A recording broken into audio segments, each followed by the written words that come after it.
Tri-City Sports Now, Hoop Dirts. Adam Nelson joins me, Marky, Billson on Tri-City Sports Now. By the way, our Facebook cut out, so if you're watching on Facebook, I just want to reiterate what Adam Nelson of HoopDirt.com said to me about Steve Forbes. He says, no, don't eliminate his name from future jobs. In fact, Steve Forbes has been now talked about as a secondary candidate at Cincinnati, just like he was at Arkansas before Eric Musselman got that job late of Nevada. But still, you had a circumstance where it looks like John Brennan, Kentucky assistant, would be the front runner at Cincinnati. Interesting, but if something goes on there, perhaps Steve Forbes could be a candidate with the Bearcats. Still, though, I'm thinking, I do think that he's probably going to stick around at ETSU. That's what the odds are. But you told me that, never count him out. I mean, heck, let's look at what happened with Mike Young. He wins an NCAA tournament game. He's 57 years old. He becomes the coach at Virginia Tech. But, yeah, 57 is a little long in the tooth. My first question, though, is why wasn't Wofford so enthusiastic to say, hey, Mike Young, I mean, he came to them initially and said, I'm not even making $200,000 a year on this job. How about a raise? And they were like, hey, we don't know there, Mike Young. Why would Wofford not do everything they could to keep Mike Young? Well, you know what, Mark, honestly, I don't think they could have done enough to keep Mike Young. Right from the start when this thing comes. And to be honest, Williams was gone a long time before. Sure. And I think Virginia Tech had this thing lined up. And, Mike Young is a Virginia native. The money they're paying was isn't even come close to. Oh, it's 10 times. At 57 years old, this is just being to become a head coach in the ACC. So I think no matter what Wofford might have gone his way, I think he was going to Virginia Tech pretty early here. And like I said, could be by himself. There was a lot of good things on his list, but he was the guy that kept coming up as being a leader early. To be quite honest, that was really good that handled this search. As opposed to UCLA, who dragged it out. Yeah. A lot of leads the wrong way. Virginia Tech had this one going up. I think there's a clear focus. They knew what they wanted, and Mike Young was the guy from the start.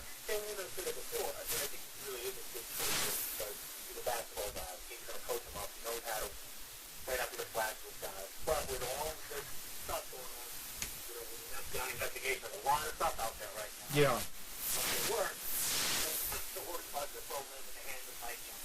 And I think that's a really big thing, at the high major level right now. Hiring guys that are going to do the right thing and not bash your program. Now, that's very intriguing because you mentioned that, you see what's going on with Zion Williamson, Michael Avenatti. Was there some sort of, St. Lee Duke could be, corrupt now? I mean, it is kind of intriguing. You make a good point there with Mike Young. And, 57 is a little long in the tooth for a new college basketball hire. However, I think the points that you make indicate why his agent, and teams are going away from that, but why Virginia Tech, a native son, his stock never higher, and yet he'll run a clean program when maybe not all of our peers will. And so that might be an opportunity for Virginia Tech to win, whereas, perhaps some others might fall by the wayside. Those are some very good and intriguing points. You mentioned UCLA right there. You didn't want this to drag out like UCLA did. Caleb Calhoun of Wofford, Tennessee, talked of something. He said, UCLA does strike me as yesterday's program. Hasn't won a national title since 1995. They did have some success under Ben Howland, but, he was fired for basically not winning it all. And then they kind of want his top assistant. A question, how good is the job that Mick Cronin has just accepted?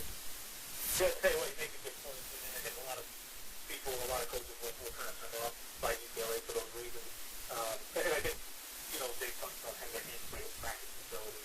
But one of the interesting things I heard is on a contract is that UCLA is now committed to flying charter everywhere they go for coaches. would not be doing that already is amazing. So, it's a good point being kind of thought of as the yesterday program a little bit. I think they need to get caught up on a lot of things here. It seems like a little thing, but, being able to charter to all your road games makes a huge difference in this. It's a huge thing for your current guys, but it's recruiting team, especially the one who's doing it. So it sounds like, in this contract, 6 years, $24 million, the assistant coach at UCLA is going to be a bigger salary pool for them. Getting that into people on the staff, they're going to have the commitment to flying charter jets everywhere. So it sounds like they understand, and maybe part of it by looking out everywhere, help them to understand that. But again, what I'm always appreciating, probably Steve Wofford on December 31st, they really had no clear path, and they had this, very public strikeouts with Calipari and Jamie Dixon, and Rick Byrne, eventually led to Nick Byrne. So, hopefully they learn from this and are able to build for Nick Byrne. I gotta say, I loved it when Murray Bartow was the coach at UCLA, even if he did fall up and all that, the former ETSU coach. I always thought that was kind of neat. But, I see exactly what you're saying. Not chartering at UCLA, boy, I don't know if you're familiar with this story, but ask Steve Forbes about this sometimes, Adam Nelson at hoopdirt.com. He will blame, privately, not publicly, but he will blame ETSU's loss to Illinois this past year on a bad trip, having to spend a lot of time in air, flights canceled, only making it, I think, into Champaign, say 5 hours before the ball game, that sort of thing. So, it's intriguing that you say that. He finally said to hell with this and chartered a bus back from Champaign to Johnson City. That's the way it kind of works at ETSU, I guess. But no, let's talk about this, though. In the Southern Conference, Wofford, they need to hire a coach now that Mike Young has gone to Virginia Tech.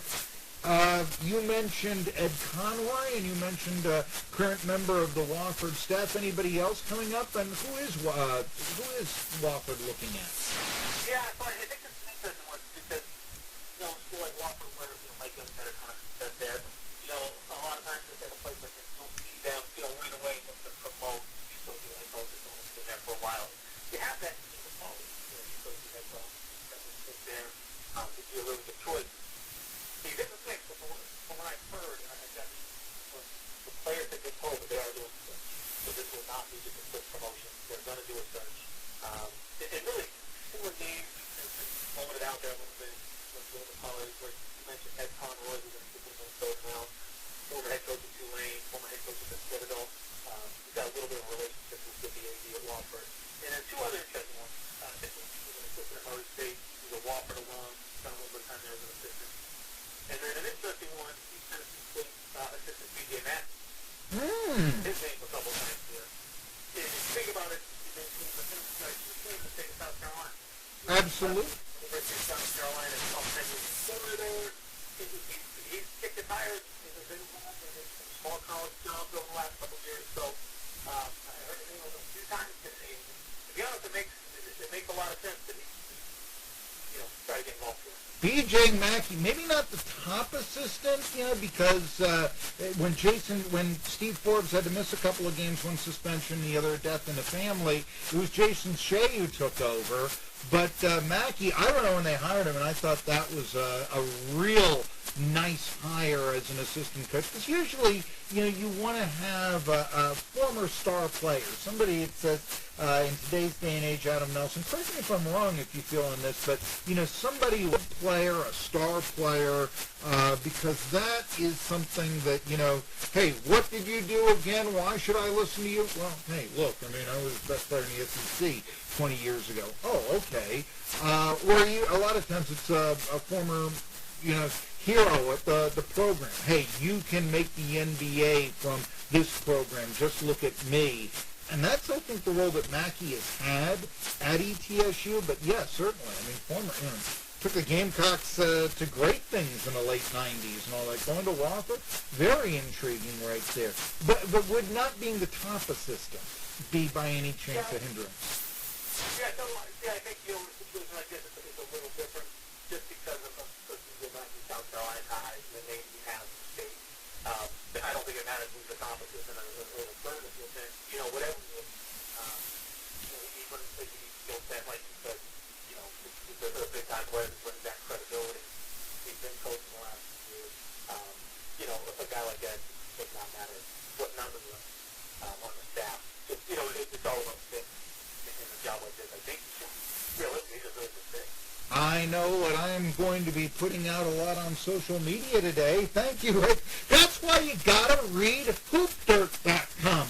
That's why I read hoopdirt.com. The man, Adam Nelson, finds this stuff out. And even though you went to South Carolina a little bit before B.J. Mackey, yeah, I think you heard about him when you were up there at Boston College, did you not? You are correct. I was there a couple years before he was, but definitely followed him. So what a great career he had there. So there you have it right there. Well, if I had more than a minute here, I'd ask you for Bob Fulton stories or something like that. But great name, wow, good job. well, and I'll tell you a Bob Fulton story, okay? Because I used to live in Columbia when I was a very little boy, and Bob Fulton, South Carolina Gamecocks. He was everything you would want a play-by-play broadcaster to be for a university. He was just as much of an icon in Columbia as, say, John Ward was in Knoxville. But one of the things I remember is when I was in college, I actually sought out Bob Fulton, and he actually critiqued my play-by-play. So when you hear me call, say, a Unicoi County game or something like that, yes, I've been tutored by some of the best, and one of them was Bob Fulton and such, yes. And, that's a very good one. And, we had some other interesting people that, Michael Holley, who has become a big star in Boston media, was one of the guys right there. Paul Zeiss, who has become a big star in Pittsburgh media and such. But, yeah, that's my Bob Fulton story. So those are the sort of high-class people that Adam Nelson of Hoopdirt comes around and all that. And so I had 90 seconds to fill, so I had to figured I'd do it that way right there. Read his stuff, hoopdirt.com, because you're going to get great scoops like B.J. Mackey, maybe to Wofford. What would it mean if an ETSU assistant went to Wofford over one of their own? I'll let you contemplate that. When we come back, I will tell you about our next Unicoi County broadcast, as well as, it's time to shift the football a little bit. Tri-City Sports Now.